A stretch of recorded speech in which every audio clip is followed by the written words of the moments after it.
Praise the Lord. आप सभी को जय मसीह की। आज मैं फिर परमेश्वर के वचन से बात करूंगी आपसे, और मैं आज आपको कुछ ऐसी बात बताना चाहती हूं जो आज आप लोग परेशान हैं कि आप लोग कहते हैं कि बहुत कंपटीशन है और उस कंपटीशन को कैसे मैं पास करूं। और हर जगह कंपटीशन दिखाई देता है, चाहे जॉब में हो, चाहे किसी कॉलेज में एडमिशन के लिए हो, या किसी भी क्षेत्र में हो, तो हम बहुत कंपटीशन का सामना करते हैं। तो आज हम लोग परमेश्वर के वचन से भी देखेंगे। कभी कभी हम देखते हैं कि कोर्ट में केस चल रहा है, तो वहाँ पर भी कंपटीशन है कि अच्छा वकील करें ताकि हम केस जीत पाएँ। तो इन सब बातों के बारे में आज हम थोड़ा सीखेंगे परमेश्वर के वचन से कि हम कैसे उस कंपटीशन को पास कर सकते हैं और उस कंपटीशन से हम बाहर निकल सकते हैं। हम इस वचन को, जो परमेश्वर का वचन है, इससे सीखेंगे तो आप सच में उस कंपटीशन को पास करने पाएंगे जो आपकी ज़िंदगी में है। तो आज हम परमेश्वर के वचन से सीखेंगे। आज हम लोग खोलेंगे परमेश्वर के वचन को, एस्तेर की पुस्तक 2 अध्याय, उसका 2 अध्याय 2। तब राजा के सेवक जो उसके टहलुए थे कहने लगे, राजा के लिए सुंदर और युवा कुंवारी ढूंढी जाए, और राजा अपने राज्य के सब प्रांतों में लोगों को इसलिए नियुक्त करे कि वे सब सुंदर युवा युवती कुंवारियों को सूसनगढ़ के रनवास में इकट्ठा करें। यहाँ पर एक वचन है, ये जो हमने पढ़ा है, यहाँ पहले हम कुछ बात को बताना चाहेंगे आपसे कि यहाँ पर एक राजा है। आप जानते, कहानी जानते ही हैं कि एस्तेर की पुस्तक में एक राजा है, और वो क्या करता है, वो दावत देता है सभी को, और उस दिन वो बहुत शराब पिया होता है। उसके राज्य में कई लोग बैठे होते हैं, उसके दरबारी होते हैं और भी मंत्री जितने भी होते हैं, सब कोई था वहाँ पर। अब वहाँ पर वो इतनी शराब पी लेता है कि वो जो उसकी पटरानी होती है वस्ती, उसको जहाँ पर राजा होता है वहाँ पर बुलवाता है। सारे जेंट्स लोग जितने लोग बैठे होते हैं वहाँ पर बुलवाता है, लेकिन इस प्रस्ताव को रानी वस्ती मना कर देती है। पटरानी जो होती है वो मना कर देती है कि इतने लोगों के सामने मैं नहीं आऊँगी। तो जब ये रानी वस्ती मना कर देती है तो राजा को इस बात पर क्रोध आता है, और वो सोचता है कि जब मेरी आज्ञा को टाल दिया गया है तो मैं एक दूसरी पटरानी लाऊंगा, ऐसा उसने सोचा। तो यहाँ पर ऐसा ही हुआ कि इस अध्याय 2 में, एस्तर की पुस्तक अध्याय 2 के 2 में यही बात कही जा रही है। तब राजा के सेवक जो टहलुए थे कहने लगे, राजा के लिए सुंदर तथा युवा कुंवारी ढूंढी जाए, और राजा अपने राज्य के सब प्रांतों में लोगों को लिए इसलिए नियुक्त करे कि वो सब सुंदर युवा कुंवारियों को सूसनगढ़ के रनवास में इकट्ठा करें। जितनी भी सुंदर लड़कियां हैं वो एक रनवास स्थान है, वहाँ पर इकट्ठा करें। तो क्या हुआ, और यहाँ लिखा हुआ है, इकट्ठा करें और स्त्रियों के प्रबंधक हेगे को जो राजा का खोजा था सौंप दें, और शुद्ध करने के योग्य वस्तुएं उन्हें दी जाएं। तब उनमें से जो कुंवारी राजा की दृष्टि में उत्तम ठहरे वह रानी वस्ती के स्थान पर पटरानी बनाई जाए।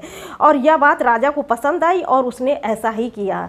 तो उसने ये बात राजा को पसंद आ गई और उसने ये आज्ञा दे दी कि चलो सभी सुंदर लड़कियों को एक स्थान पर, रनवास स्थान पर रखा जाए, और राजा और जो उसका जो कौन था, जो खोजा था उसका नाम हेगे था, और वो उन कुंवारियों के लिए सारी चीज़ें, सारी सुविधाएं उपलब्ध कराएगा। अब यहाँ पर हम परमेश्वर का वचन देखेंगे क्या कहता है। तो उसमें से 2 के 8 में पढ़ेंगे, तब राजा की आज्ञा और नियम सुनाए गए और बहुत सी युवतियां सूसनगढ़ में हेगे के अधिकार में इकट्ठी की गईं। तब एस्तेर भी राजभवन में स्त्रियों के प्रबंधक हेगे के अधिकार में सौंपी गई। जब बहुत सारी लड़कियां वहां पर लाई गईं तो यहाँ पर जो एस्तेर थी वो भी लाई गई, और एस्तेर जब लाई गई तो वो भी हेगे के अधीन में रही, हेगे के अधिकार में रही, और वो वस्तुएं जो राजा ने उपलब्ध कराई थी वो उसके अपने आप को अधीन कर दिया कि जो हेगे कहेगा हम वैसा ही करेंगे, क्योंकि हमको राजा के सामने जाना है। फिर हम परमेश्वर के वचन को देखेंगे।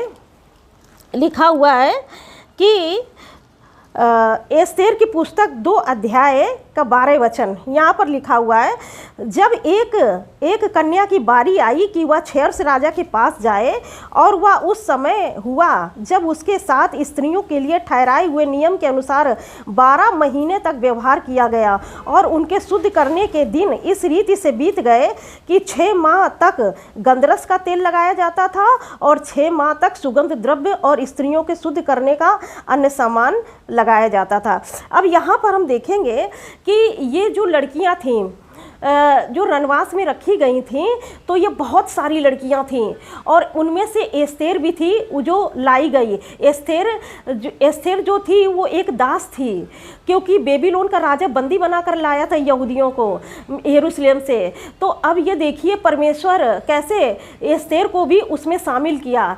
अब आप जैसे कहते हैं ना कि हम बहुत कंपटीशन का सामना करना पड़ रहा है हमको, और हम जब भी किसी जॉब के लिए जाते हैं तो इतने सारे लोग हैं, हम उसको कैसे पास करेंगे। तो आज परमेश्वर का वचन आपसे इस बात के लिए बात करना चाहता है कि यहाँ पर देखिए ये जो एस्तेर है और जितनी लड़कियां हैं ये सब एक जगह इकट्ठी की गई हैं, और एस्तेर के सामने भी एक कंपटीशन है कि इतनी सारी लड़कियों से उसे कंपटीशन पास करके राजा के पास जाना है और राजा की पटरानी बनना है। और यहाँ पर भी बहुत सुंदर सुंदर लड़कियां हैं, बहुत सारी चीज़ों से उपलब्ध, और मतलब सारी चीज़ें उन लड़कियों के पास भी थी, सुंदरता भी थी, गुण भी था, सभी चीज़ थे।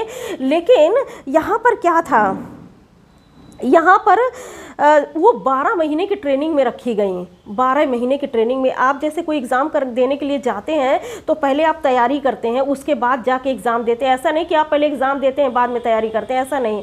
पहले आप तैयारी करते हैं ताकि हम उस एग्ज़ाम को पास करने पाएँ। तो ये लड़कियाँ भी 12 महीने की तैयारी पर थीं, 1 साल की तैयारी पर थी। और यहाँ पर लिखा है कि 6 माह तक गंधरस का तेल लगाया जाता था और 6 माह तक सुगंध द्रव्य, यानी कि 6 महीने तक एक ही काम बार बार किया जाता था, एक ही रोज। देखिए यहाँ पर लिखा है कि सुगंध द्रव्य 6 माह तक लगाया जाता था और 6 माह तक गंधरस का तेल लगाया जाता, मतलब एक ही काम को 6 महीने तक किया गया, फिर दूसरे काम को फिर 6 महीने तक किया गया। तो यहाँ पर एक ही चीज़ को बहुत सारे लोग, जैसे आप किसी भी बुक को पढ़ते हैं, कभी कभी पढ़ते सोचते कि क्या वही बार बार पढ़ रहे हैं, लेकिन जब आप उन चीज़ों को पढ़ते जाते हैं तो आप तैयारी कर रहे होते अपनी ज़िंदगी में उस एग्ज़ाम को पास करने के लिए जो आपके सामने रखा हुआ है। ये तैयारी का दिन ही है जो आपको उस एग्ज़ाम को पास कराएगा। अब यहाँ पर हम देखेंगे परमेश्वर का वचन 2 अध्याय के 17 में लिखा हुआ है, एस्तेर की पुस्तक 2 अध्याय 17 वचन, राजा ने एस्तेर को और सब स्त्रियों से अधिक प्यार किया और अन्य सब कुंवारियों से अधिक उसके अनुग्रह और कृपा की दृष्टि उसी पर हुई।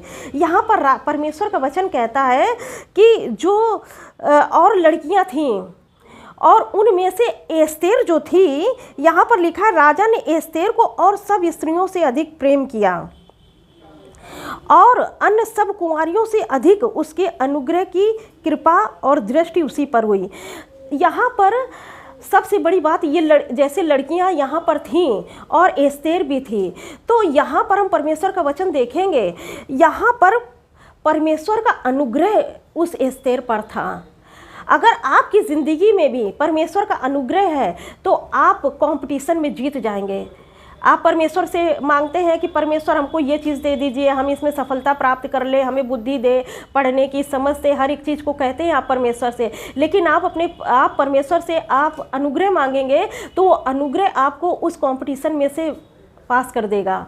वचन कहता है कि एस्तेर पर अनुग्रह था, इसलिए राजा ने उसे सबसे अधिक प्रेम किया। और जब आपके ऊपर परमेश्वर का अनुग्रह होगा तो कंपटीशन आप ऐसे ही पास कर लेंगे, क्योंकि परमेश्वर का अनुग्रह आपके ऊपर हुआ है। और यहाँ पर लिखा है और अन्य सब कुंवारियों से अधिक उसके अनुग्रह और कृपा की दृष्टि उसी पर हुई और इस कारण उसने उसके सिर पर राज मुकुट रखा। अनुग्रह जो इस एस्तेर पर हुआ, इस कारण उसके ऊपर राज मुकुट रखा गया। और जब आपके ऊपर परमेश्वर का अनुग्रह उतरेगा तब आप उस कंपटीशन को पास कर लेंगे, आप किसी भी क्षेत्र में जाएंगे। आप देखते हैं कि अगर कोई केस चल रहा है आपका और आप उस केस में आप ये भी सोचते हैं कंपटीशन है कि अच्छा वकील कहाँ ढूंढें, और जो हमारे विरोधी लोग हैं वो पता नहीं कहाँ कहाँ से विरोधी बातें करके हमें केस में फंसा दे रहे हैं। तो परमेश्वर का वचन कहता है कि अगर आपके ऊपर अनुग्रह है तो आप हारते हारते केस को भी जीत जाएंगे। परमेश्वर का वचन ये कहता है, और आपके ऊपर राज मुकुट रखा जाएगा। पहले आपको क्या करना है, आपको पहले ये सोचना है कि आपको करना क्या है। पहले आपको तैयारी करना है। जैसे ये परमेश्वर का वचन बताता है कि ये लड़कियां 12 महीने की तैयारी की, 12 महीने तक इनको खोजे के अधीन रहना पड़ा, जैसा वो कहते थे वैसा करना पड़ा। एक ट्रेनिंग चल रही थी इनकी और इन्होंने उस चीज़ को जो खोजे कहता था वो उनको मानती थी और अपने आप को 12 महीने की उस ट्रेनिंग के अधीन कर दिया। ऐसे ही आप अगर अपने आप को परमेश्वर के वचन के अधीन कर देंगे तो आप परमेश्वर का अनुग्रह आपकी ज़िंदगी में होगा और आप उस ट्रेनिंग को जो आपकी ज़िंदगी में है अनुग्रह के द्वारा आप पास कर लेंगे। और अनुग्रह के द्वारा उस जॉब को जो आप कंपटीशन के रूप में देख रहे हैं, परमेश्वर का अनुग्रह होकर के आपको वहाँ पर सीट मिलेगी। क्योंकि आपको सिर्फ एक सीट चाहिए। परमेश्वर अगर एक सीट ही है तो वो आपके लिए परमेश्वर देगा, क्योंकि परमेश्वर के अनुग्रह की दृष्टि आप पर है, इसलिए परमेश्वर आपको देगा, क्योंकि आप उस ट्रेनिंग में शामिल हैं जो परमेश्वर के वचन के अधीन है। परमेश्वर के वचन में अपना जीवन आपने सौंप दिया है, परमेश्वर के बताए हुए नियमों कानूनों के अनुसार आप अपना जीवन दे रहे हैं, परमेश्वर से प्रार्थना कर रहे हैं, परमेश्वर की हर एक चीज़ को रखे हैं, तो परमेश्वर का अनुग्रह आपकी ज़िंदगी में होगा ही। क्योंकि परमेश्वर का वचन ही यही कहता है कि आपने जब अपने आप को परमेश्वर के वचन को अपने जीवन में आपने रख लिया है, आपने उसको अपने जीवन में स्थान दे दिया है, तो आपके ऊपर अनुग्रह होगा ही। और आप अनुग्रह के द्वारा उस चीज़ को जो आप प्राप्त करना चाहते हैं आप उसमें विजयी हो जाएंगे। जैसे परमेश्वर एस्तेर के साथ रहा वैसे ही आपके साथ भी रहेंगे। क्योंकि अगर आप तैयारी कर रहे हैं, आप तैयार हैं परमेश्वर के वचन के लिए, तो आपके ऊपर अनुग्रह उतरेगा और आप केस में भी जीत जाएंगे। और आप जब कंपटीशन में है परमेश्वर, तो आप उस कंपटीशन में भी परमेश्वर अपने अनुग्रह द्वारा आपको उस कंपटीशन में भी पास करेगा। परमेश्वर इस वचन से आप सबको बहुत आयत की आशीष से। आइए हम लोग छोटी सी प्रार्थना करते हैं।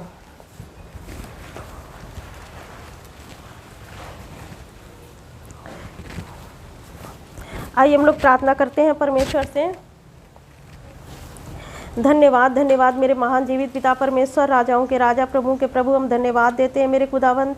आपके पास आते हैं मेरे परमेश्वर पिता, आपके जैसा कोई भी नहीं है मेरे खुदावंत। हम धन्यवाद देते हैं मेरे पिता परमेश्वर। आज का जो वचन सुनाया गया है मेरे पिता परमेश्वर, बहुत सारे लोग परमेश्वर पिता सुनकर आशीष प्राप्त करें मेरे पिता परमेश्वर, और वो एस्तेर के जीवन से वो सीख करके मेरे पिता परमेश्वर उनका विश्वास और बढ़ता जाए प्रभु। और मेरे पिता परमेश्वर जो उनके जीवन में कॉम्पिटिशन है परमेश्वर पिता, वो कॉम्पिटिशन अनुग्रह के द्वारा उनके जीवन में प्रभु उतर जाए और वो उसमें सफलता प्राप्त कर ले मेरे पिता परमेश्वर। प्रार्थना करते हैं मेरे पिता परमेश्वर, आपके पवित्र हाथों में सब कुछ सौंपते हैं प्रभु। आज का ये वचन परमेश्वर पिता बहुत सारे लोगों के लिए आशीष का कारण बन जाए प्रभु यीशु। हम धन्यवाद देते हैं आपको प्रभु जी। इस छोटी सी प्रार्थना को यीशु के नाम से मांगते हैं, आमीन। आप सभी को जय मसीह के।